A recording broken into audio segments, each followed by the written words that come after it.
Hello friends, welcome again to my channel. दोस्तों, आज इस वीडियो में हम बात करेंगे गर्मियों में गुलाब का केयर कैसे लेना है।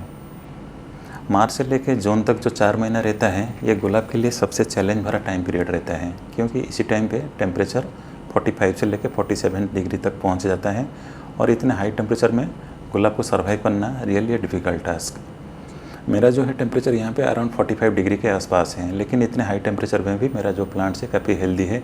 उसका लीव्स आप मार्क कर रहे होंगे, पूरा ग्रीन है। कुछ प्लांट्स में तो फ्लावरिंग आ रहा है और कुछ उसमें तो शूट्स भी डेवलप हो रहे हैं। तो उसके लिए मैंने कोई ऐसा बहुत बड़ा चीज़ नहीं किया हूँ। मैंने कुछ छोटे छोटे स्टेप्स फॉलो किया हूँ, जिससे कि मेरा जो है प्लांट इतना हेल्दी है। अगर आप उस स्टेप्स को फॉलो करेंगे तो डेफिनेटली आपका जो प्लांट इतना हेल्दी रख सकते हैं और नेक्स्ट विंटर में फ्लावरिंग के लिए आप उसको पूरा रेडी कर सकते हैं। तो चलिए जानते हैं इस वीडियो में क्या है वो छोटे छोटे स्टेप्स जिसको अगर आप फॉलो करेंगे तो आपका प्लांट हेल्दी रहेंगे। तो वीडियो को स्टार्ट करते हैं।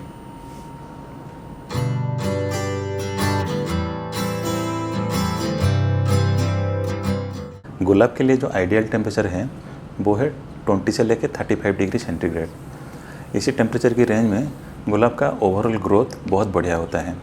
जैसे टेम्परेचर 35 डिग्री से ऊपर जाता है, गुलाब के लिए नए नए प्रॉब्लम स्टार्ट हो जाते हैं। पहले जो है वो पत्ते का येलो पड़ जाना, पत्ते झुलस जाना, ये सब प्रॉब्लम धीरे धीरे स्टार्ट होते हैं। तो उससे निपटने के लिए आपका जो है टेम्परेचर को उसी रेंज में लाना है। उसके लिए क्या क्या करना है चलिए जानते हैं।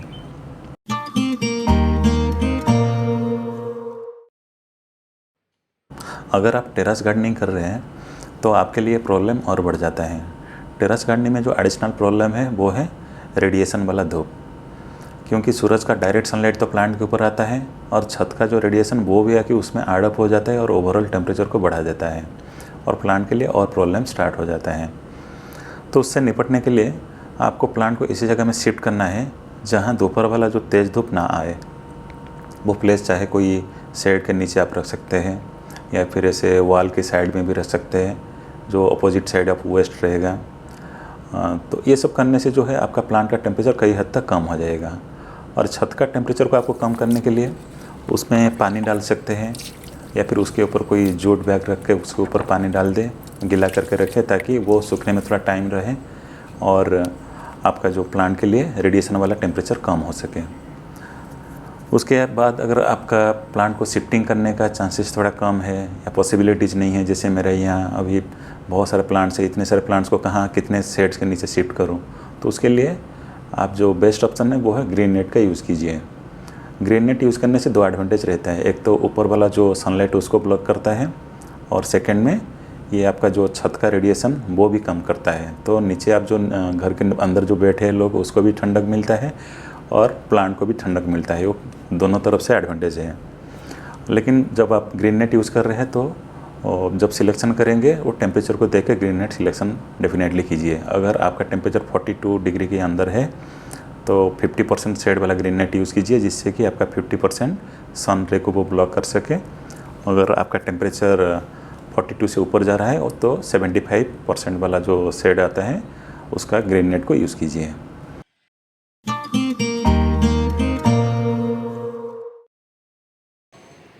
गर्मियों में जो नेक्स्ट चीज़ करना है वो है एडिक्वेट वाटरिंग।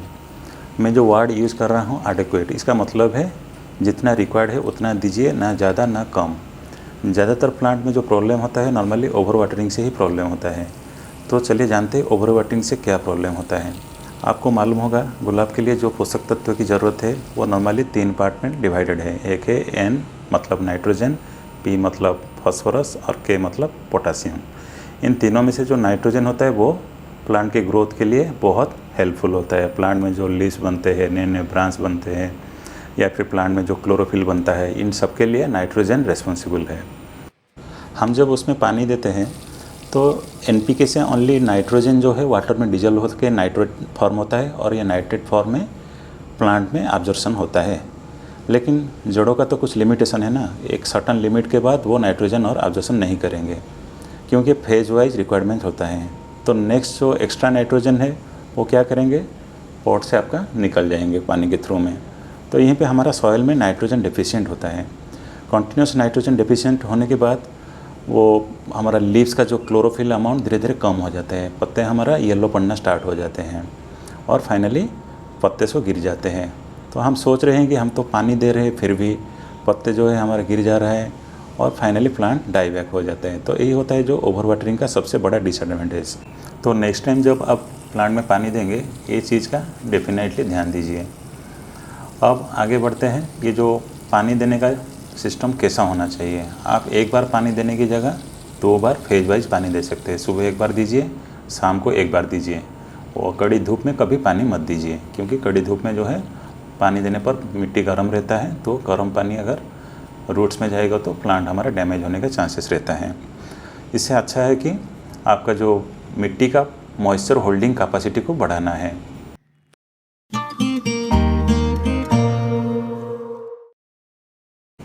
अगर आपका मिट्टी का जो मॉइस्चर का होल्डिंग कैपेसिटी बढ़ाना है तो आप उसको 2 तरीके से बढ़ा सकते हैं। एक जो है आप मिट्टी का जो है वॉल्यूम बढ़ा सकते हैं। जितना ज़्यादा मिट्टी देंगे उसमें उतना मॉइस्चर ऑब्जर्व होकर रह सकता है। तो उसके लिए आप अगर 14 इंच का पॉट यूज़ करेंगे तो अच्छा है। मैं जो अपना सारे पुराने प्लांट्स है सबको 14 इंच में शिफ्ट किया हूँ। नया प्लांट है तो 10 इंच या 12 इंच का पॉट में हो जाएगा, लेकिन जैसे प्लांट पुराना होता है तो उसको 14 इंच पॉट में शिफ्ट कीजिए, क्योंकि उस टाइम में प्लांट का जो वाटर रिक्वायरमेंट और ज़्यादा होता है। मिट्टी का वाटर होल्डिंग कैपेसिटी बढ़ाने का जो दूसरा तरीका है वो है एक परफेक्ट सॉइल मिक्स रेडी करना है। सॉइल मिक्स में जो इंग्रेडिएंट्स होते हैं उनमें कोकोपीट, वर्मी कंपोस्ट और गोबर का खाद, ये तीनों चीज़ है मॉइस्चर को लंबी देर तक मिट्टी में ऑब्जर्व करके रखते हैं। गुलाब के लिए कैसे सॉइल मिक्स रेडी करना है उसके लिए मैंने एक सेपरेट वीडियो बनाया हूँ। उसका लिंक जो है डिस्क्रिप्शन बॉक्स में है और आई बटन में भी अवेलेबल है। आप जाके उसको विजिट कर सकते हैं और जान सकते हैं गुलाब के लिए सॉइल मिक्स कैसा होना चाहिए।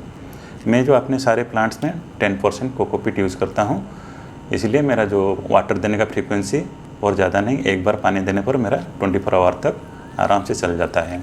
अगर आपके एरिया में टेम्परेचर 40 डिग्री से नीचे जा रहा है तो आप ये जो 10% कोकोपीट ऐड करने का ज़रूरत नहीं, वर्मी कंपोस्ट और जो गोबर का खाद है उसमें भी आपका काम चल जाएगा।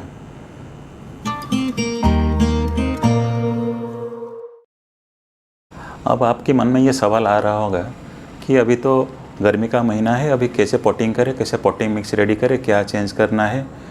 तो उसके लिए भी उपाय है, वो है मल्चिंग। मल्चिंग होता क्या है? मल्चिंग का मतलब कोई ऐसे चीज़ से मिट्टी का जो सरफेस लेयर को ढकना है, ताकि मिट्टी से जो वाटर इवापोरेशन होता है उस रेट को हम थोड़ा कम कर सकेंगे। उसके लिए जो बेस्ट प्रोसीड्योर है वो है वर्मी कंपोस्ट और कोकोपीट का एक मिक्सचर। दोनों को 50-50% में लीजिए, उसको मिक्स कीजिए। उसके बाद गमले का जो ऊपर रीजन में 2 से 3 इंच तक एक लेयर करके डाल दीजिए। उसके ऊपर अगर पानी डालेंगे तो ये मिट्टी का जो मॉइस्चर को इवापोरेशन होने से बचाते हैं, क्योंकि ये खुद बहुत देर तक मॉइस्ट रहेंगे। जब तक इनका मॉइस्चर लेवल घटेगा नहीं तब तक ये मिट्टी से आपका मॉइस्चर को इवापोरेशन करने नहीं देंगे। तो मिट्टी में जो मॉइस्चर लंबी देर तक बने रहेगा। उसके अलावा आप उसमें कोई सूखे हुए पत्ते भी डाल सकते हैं मल्चिंग के लिए। गार्डन में जो सूखे हुए पत्ते निकलते हैं, याद रहे ओनली सूखे हुए पत्ते। अगर आप फ्रेश लीव्स डालेंगे तो उसमें फंगस लगने का चांसेस रहता है। तो सूखे हुए पत्तों को लेके उसके ऊपर एक लेयर बना दीजिए, ताकि वो सूरज का जो डायरेक्ट सनलाइट उसके ऊपर ना आए मिट्टी के ऊपर, और मिट्टी लंबी देर तक आपका मॉइस्ट रहे। और जो थर्ड प्रोसेस होता है मल्चिंग का, वो है घर में अगर कोई पुराना कपड़ा है या फिर जूट बैग है या फिर ग्रीन नेट है या फिर कोई कॉटन टाइप का चीज़ है, उसको कटिंग करके उस गमले का जो रूट रीजन में या मिट्टी के ऊपर एक लेयर टाइप का डाल दीजिए। उसके ऊपर आप पानी दीजिए। पानी देने पर जब तक ये कपड़ा या जूट बैग जब तक नहीं सूखेगा तब तक ये मिट्टी का जो मॉइस्चर लेवल मेंटेन होकर रहेगा और आपका मिट्टी ड्राई होने का चांसेस कम हो जाएगा। ये तीनों में से जो बेस्ट प्रोसीड्योर है वो है जो पहला वाला मेथड, जिसमें हम वर्मी कंपोस्ट और कोकोपीट का मिक्सचर डालते हैं, क्योंकि एक तो ये मल्चिंग करता है, वाटर रिटेन करता है, साथ में ये प्लांट को न्यूट्रिशन भी प्रोवाइड करता है। जो नाइट्रोजन डिफिशिएंट होता है वो नाइट्रोजन को भी फुलफिल करता है, तो ताकि हमारा जो प्लांट हरा भरा रहे।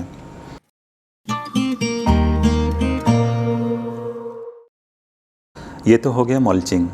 मल्चिंग के बाद जो नेक्स्ट चीज़ करना है वो है लीव्स में मॉइस्चर लेवल को मेंटेन करना है, क्योंकि अगर लीव्स में मॉइस्चर लेवल मेंटेन नहीं होंगे तो ये लीव्स ड्राई हो जाएंगे, साइड से मुड़ जाएंगे और फाइनली येलो होके वो गिर जाएंगे। अगर लीव्स गिर जाएंगे तो फिर no photosynthesis no food for the plant, और फाइनली प्लांट जो है हमारा सूख जाएगा या मर जाएगा। तो कैसे, हमको पहले जानना है कि ये मॉइस्चर कैसे लीव्स में मेंटेन होकर रहता है। हमारा रूट रीजन से जो मॉइस्चर है, जो रूट के रीजन से जो पानी जाता है स्टेम के थ्रू में, वो लीव्स तक पहुंचता है, और लीव्स में छोटे छोटे होल्स होते हैं जिसको बोलते हैं स्टोमाटा। उस स्टोमाटा के थ्रू में वो वाटर कंटिन्यूसली इवापोरेट होकर एटमॉस्फेयर में जाता है, जिससे कि हमारा लीफ का मॉइस्चर लेवल मेंटेन होकर रहता है, लीफ हमारा ठंडा रहता है। लेकिन कुछ सर्टन टेम्परेचर तक ये मैनेज कर सकता है। उसके ऊपर जैसे टेम्परेचर बढ़ जाता है, ये जो इवापोरेशन रेट उतना सफिशिएंट नहीं होता है कि मॉइस्चर लेवल को मेंटेन करके रख सकें। इसीलिए हमको प्लांट में वाटर स्प्रिंकलिंग का ज़रूरत है।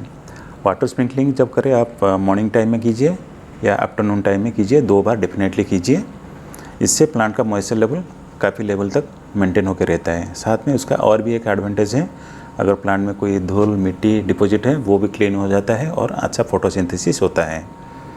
तो ये सब करने पर जो आपका ओवरऑल प्लांट में मॉइस्चर लेवल मेंटेन होकर प्लांट वेल हाइड्रेटेड रहता है और प्लांट का हेल्थ बहुत बढ़िया मेंटेन होकर रहता है।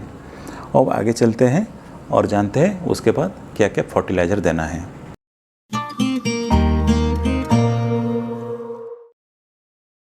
गर्मियों में प्लांट का जो मेटाबॉलिक फंक्शन बहुत कम हो जाता है, तो इसीलिए उसका जो न्यूट्रिशनल रिक्वायरमेंट भी काफ़ी कम होता है।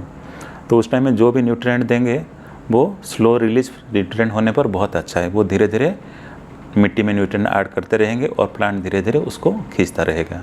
किसी भी तरह का जो फास्ट रिलीज फर्टिलाइज़र है इसी टाइम में अवॉइड करना बहुत ज़रूरी है, क्योंकि वो पत्ते को जलाने का बहुत चांसेस रहता है। स्लो रिलीज फर्टिलाइज़र में जो बेस्ट ऑप्शन है वो है काऊ डंग फर्टिलाइज़र या फिर वर्मी कंपोस्ट।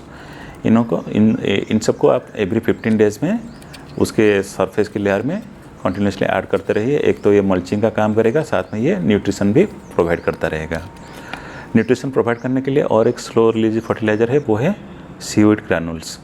इसमें एनपीके के साथ साथ और भी बहुत सारा माइक्रो न्यूट्रिएंट है जो प्लांट का डिजीज रेजिस्टेंट है, ड्रॉट रेजिस्टेंस, ये सबको बहुत बढ़ाता है। इंसेक्ट से भी प्लांट को बचाता है। उसको देने का तरीका है, आप पहले जो मिट्टी को थोड़ा साइड कर दीजिए, जैसे टॉप लेयर वाला मिट्टी को एक छोटा सा गड्ढा बना दीजिए, उसके अंदर ये 1 स्पून या 1 चम्मच लेके सीड एक्सट्रैक्ट उसको डाल दीजिए और उसके बाद उसको कवर कर दीजिए। उसके बाद उसमें हल्का पानी दीजिए। ये करने पर प्लांट का जो बहुत सारा न्यूट्रिशनल रिक्वायरमेंट को ये फुलफिल करता है। इसके साथ मैं जो अपने सारे रोज़ प्लांट्स में एक ऑर्गेनिक फर्टिलाइज़र डालता हूँ, जो कि आप एवरी सीजन में ऐड कर सकते हैं। इसको मैं खुद प्रिपेयर किया हूँ। उसका जो प्रिपरेशन का मेथड, उसके लिए मैंने एक सेपरेट वीडियो बनाया हूँ, जिसका लिंक जो है डिस्क्रिप्शन बॉक्स में अवेलेबल है और आई बटन में भी उसका लिंक अवेलेबल है। आप जाके उसको विजिट कर सकते हैं। ये बनाना बहुत आसान है, बहुत कम खर्चे में भी आप बना सकते हैं।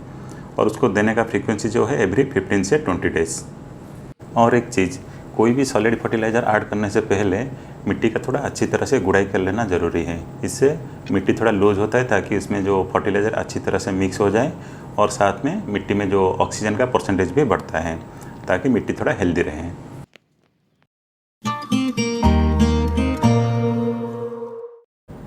इसके साथ साथ प्लांट के लिए और एक लिक्विड फर्टिलाइज़र का भी ज़रूरत पड़ता है। लिक्विड फर्टिलाइज़र का ये एडवांटेज है कि वो जितना भी न्यूट्रिएंट है, नाइट्रोजन हो गया, पोटास हो गया या फिर फास्फोरस हो गया, इन सबको पानी में डिजॉल्व करके प्लांट का जो रूट रीजन में पहुंचाते हैं। उसके लिए जो है आप सीवीड का जो लिक्विड फॉर्म में आता है उसको ऐड कर सकते हैं। इसका 2 ml 1 लीटर पानी में मिक्स करके आपका रूट रीजन में ऐड कीजिए। ये जो है आप पहले जो ऐड किए थे ग्रानुलर सीवीड, उसी का ही लिक्विड वर्जन है। यह प्लांट के लिए जितना पोषक तत्व है सबको ये फुलफिल करता है। इसके साथ और एक सॉल्यूशन भी प्लांट के लिए बहुत ज़रूरी है, क्योंकि प्लांट में जो फंगस अटैक होता है रूट रीजन में, जो प्लांट को स्ट्रेस से बचाना है या फिर प्लांट का जो सॉइल का स्ट्रक्चर को बनाए रखने के लिए, उसके लिए एक ह्यूमिक एसिड का एक सॉल्यूशन बनाना है। इसके लिए मैंने लिया हूँ 1 लीटर पानी में 2 ग्राम ह्यूमिक एसिड, उसमें ऐड किया हूँ 1 ग्राम एप्सम सॉल्ट और 1 ग्राम किसी भी टाइप का फंजीसाइड। मैं यहाँ पे साफ यूज़ किया हूँ। इसको आप अच्छी तरह से मिक्स करके पॉट का जो है रूट रीजन में 200 से 250 ml तक ऐड कीजिए। इससे ये होता है कि जो ह्यूमिक एसिड होता है ये सॉइल स्ट्रक्चर को अच्छा बना के रखता है। फंजीसाइड रूट रीजन में जो फंगस होता है उससे प्लांट को बचाता है, और एप्सम सॉल्ट प्लांट का जो स्ट्रेस को बहुत बढ़िया से मैनेज करता है। इसको आप एवरी वीकली रिपीट कर सकते हैं।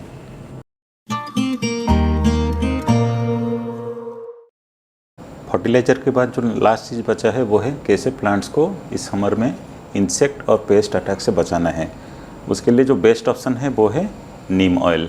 नीम ऑयल पहले तो एक ऑर्गेनिक है और ये आपके लिए कोई ऐसा हार्मफुल नहीं है। उसको बनाने का जो प्रोसीड्यूर है, आप 1 लीटर पानी में उसका 5 ml लीजिए, उसको अच्छी तरह से मिक्स कीजिए सो दैट एक मिल्की कलर में टर्न हो जाए।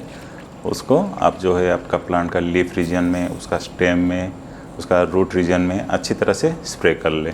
पर्टिकुलरली लीफ का जो नीचे तरफ है उसमें थोड़ा अच्छी तरह से स्प्रे कर ले। इसके साथ प्लांट का जो लीव्स और स्टेम को फंगस से बचाने के लिए कोई भी फंजीसाइड का एक सॉल्यूशन आप उसके ऊपर स्प्रे कर सकते हैं। जैसे साप का 2 ग्राम पर लीटर लीजिए, उसको मिक्स करके स्प्रेयर में डाल के उसका जो लीफ रीजन है, स्टेम रीजन है, रूट रीजन है, उसको अच्छी तरह से स्प्रे कीजिए। उसको एटलीस्ट एवरी 15 डेज़ में रिपीट कीजिए। ये करने से आपका जो प्लांट में फंगस लगने का चांसेस बहुत हद तक कम हो जाएगा।